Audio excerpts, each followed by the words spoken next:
حضرت اسرائیل علیہ السلام یعنی ملک الموت۔ بسم اللہ الرحمن الرحیم۔ السلام علیکم۔ ناظرین گرامی، فرشتے اللہ کی نورانی مخلوق ہیں۔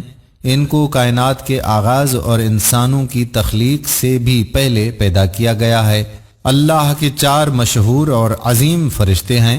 رتبے کے لحاظ سے سب سے پہلے حضرت جبرائیل علیہ السلام، پھر حضرت میکائیل علیہ السلام، پھر حضرت اسرافیل علیہ السلام اور پھر حضرت اسرائیل علیہ السلام ہیں۔ ان 4 فرشتوں کو فرشتوں میں سب سے پہلے پیدا کیا گیا اور ان 4 مشہور فرشتوں کے ذمے کائنات کے بڑے بڑے کام ہیں، اور یہ عظیم فرشتے ان کاموں کو بخوبی سر انجام دے رہے ہیں۔ حضرت اسرائیل علیہ السلام یا ملک الموت، اللہ تعالیٰ نے انہیں انسانوں کی روح اور جان نکالنے کی ذمہ داری سونپی ہوئی ہے۔ فرشتوں کو اللہ نے یہ صلاحیت دی ہے کہ وہ انسانی روپ دھار کر انسانوں کے سامنے ظاہر ہو سکتے ہیں۔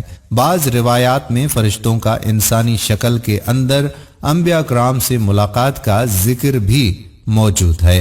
حضرت ابراہیم علیہ السلام نے جب انہیں ان کی اصل شکل میں دیکھا تو ان کا رنگ بالکل سیاہ تھا اور جسم آسمانوں سے بھی بلند، اور ان کے جسم نے آسمان میں موجود ہر چیز کو گھیرا ہوا تھا۔ سفر معراج میں آپ صلی اللہ علیہ وآلہ وسلم نے ملک الموت کو ان کی اصلی شکل میں دیکھا تو ان کے 4 منہ تھے۔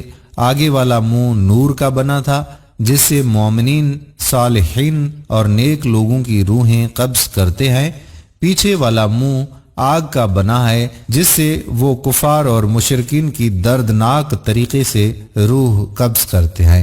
ان کا دایاں منہ غضب سے بنا ہے جس سے گناہگار ایمان والوں کی روح قبض کرتے ہیں، اور ان کا بایاں منہ قہر کا بنا ہوا ہے جس سے منافقین کی روح قبض کرتے ہیں۔ انبیاء کرام اور نیک لوگوں کی روح یہ خود قبض کرتے ہیں، جبکہ عام لوگوں کی روحیں ان کے نمائندے قبض کرتے ہیں۔ کائنات میں واحد ایک ہستی ہیں جن کی روح قبض کرنے سے پہلے ملک الموت کو یہ حکم تھا کہ ان کی اجازت کے بغیر ان کی روح قبض نہ کرنا۔ وہ دنیا میں رہنا چاہیں تو رہنے دینا، اور یہ بتا دینا کہ اللہ ان سے ملاقات کے شوق میں ہیں۔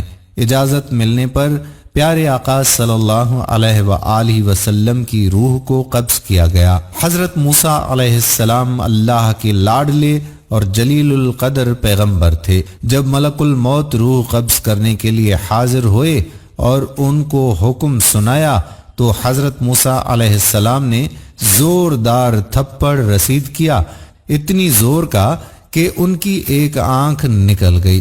ملک الموت اللہ کے پاس گئے اور کہا کہ آپ کے بندے نے میرے ساتھ یہ سلوک کیا ہے۔ اللہ نے ان کی آنکھ لوٹا دی اور کہا، جاؤ حضرت موسیٰ علیہ السلام سے کہو کہ ایک سرخ گائے کے اوپر ہاتھ پھیرے، ان کے ہاتھ کے نیچے جتنے بال آئیں گے اتنی ان کی عمر بڑھا دی جائے گی۔ حضرت موسیٰ علیہ السلام نے کہا، اس کے بعد میرے ساتھ کیا سلوک کیا جائے گا؟ ملک الموت نے کہا کہ کل نفس ذائقۃ الموت، یعنی اس کے بعد بھی آپ کے لیے موت ہے۔ حضرت موسیٰ علیہ السلام نے کہا، آج ہی میری روح قبض کر لو۔ یہ روایت صحیح مسلم اور صحیح بخاری دونوں میں موجود ہے۔ حضرت سلیمان علیہ السلام کے دور میں ایک شخص بڑے دربار کے اندر داخل ہوا۔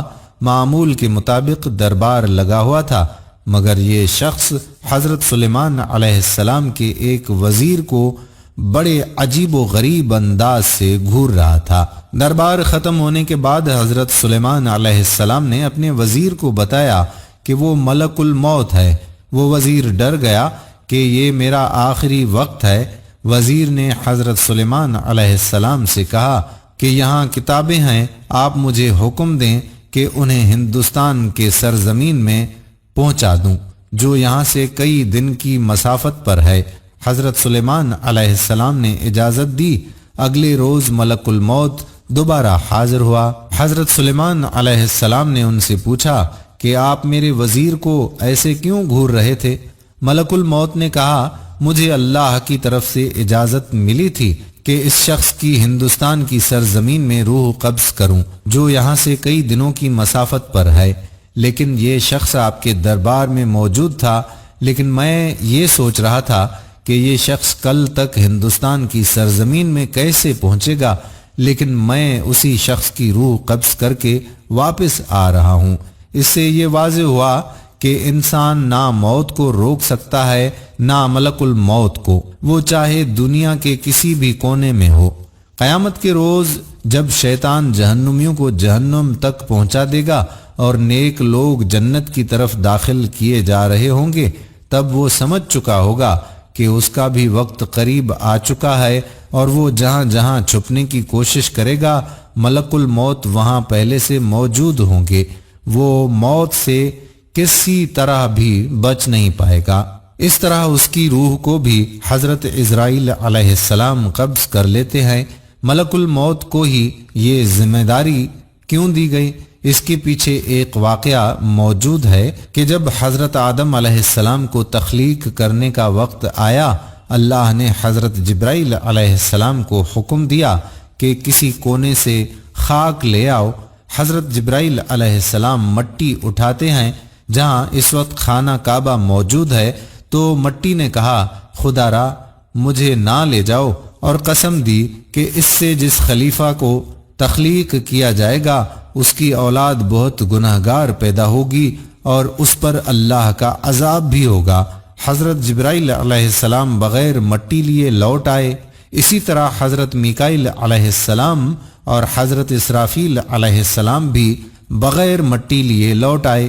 جب حضرت عزرائیل علیہ السلام جاتے ہیں تو بھی مٹی ان سے یہی عرض کرتی ہے، لیکن حضرت عزرائیل علیہ السلام کہتے ہیں، اے زمین، تم مجھے جس رب کی قسم دے رہی ہو میں اسی رب کے حکم سے آیا ہوا ہوں، یہ خاک لے کر ہی جاؤں گا۔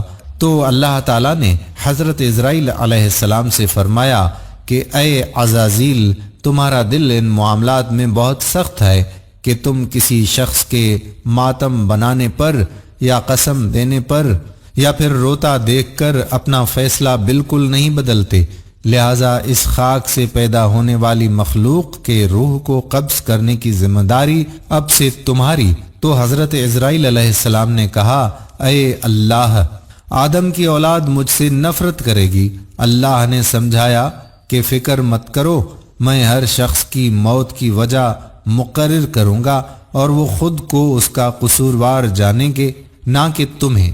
لفظ عزرائیل عربی زبان کے عزرا اور ایل سے مل کر بنا ہے۔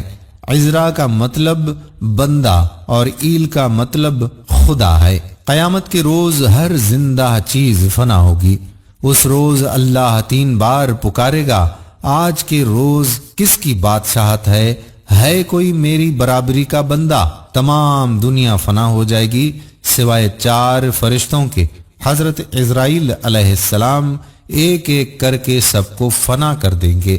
اس طرح اللہ فرماتا ہے، میں نے اس جہاں کو تخلیق کیا اور اس کے ختم ہونے کا بھی نظام رکھا، اور اس طرح اللہ ملک الموت کو کہتا ہے کہ تم بھی مر جاؤ، لہذا ملک الموت کو اللہ کے حکم سے موت آ جائے گی اور پوری کائنات میں اللہ کا وجود اور نور باقی رہے گا، جس کے بعد پھر سے ایک مخلوق کو زندہ کیا جائے گا۔ دنیا میں لوگوں نے بہت سے فلسفے بنائے اور بہت سی چیزوں کا انکار کرتے ہیں، لیکن موت ایسی چیز ہے جس کا انکار کوئی انسان نہیں کرتا۔